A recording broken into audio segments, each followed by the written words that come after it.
Alright, the new PS5 controller has been unveiled and we're going to compare it with the old PS4 controller.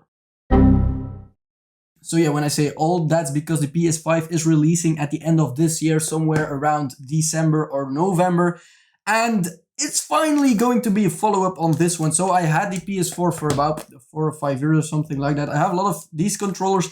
This is a DualShock controller, and that's the first difference. The PS5 will be a DualSense controller. As you know, the PS4 controllers come in a lot of different array of colors.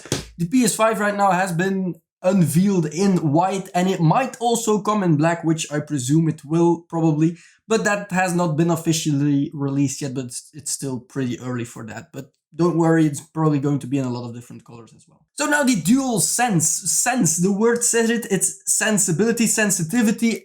You have to feel the game better with your new controller, and there are a few features they've added to get that working. First one, the triggers on the back will give some haptic feedback, which these doesn't. So you just click them and something happens in the game, but you don't have any pressure or buzzing or something like that. While on the new PS5 controller, you might have some buzzing or you might have some resistance when doing certain things. So that's the haptic feedback. Now on this one, there's a speaker and an input for your microphone. Of course, on the new PS5 controller, there will be a microphone built in, which is awesome. So you won't need an external microphone or headphones or other stuff, which you probably will lose the moment you open the box. The share button over here will be switched to a create button, which will probably do about the same things the share button does now, but it's new, so that's cool. The battery will be improved. Right now, this is a built-in battery, so no batteries like on the Xbox One you have to put in and then you need to put new batteries in. You can just recharge your PS5 controller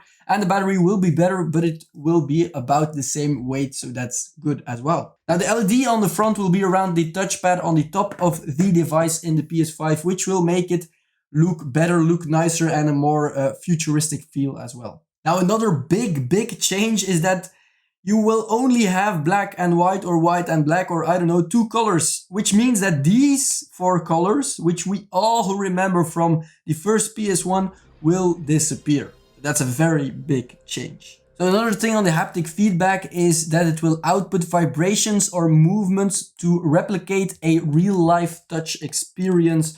So when you move and, for example, you fall down, you will feel it in your controller. So again, they're really looking for that immersiveness in your controller. So I'd like to know, what do you think about the new PS5 controller that has been unveiled? Are you going to buy a PS5? I'm going to buy one from the moment that it gets out. And maybe I'm going to be living alone at that time and I can play with my new PS5 in my living room or something like that. But we'll see that down the road. Alright, let me know what you think about this video. If you enjoyed, leave a like and sub below. And I hope I'll see you in my next video.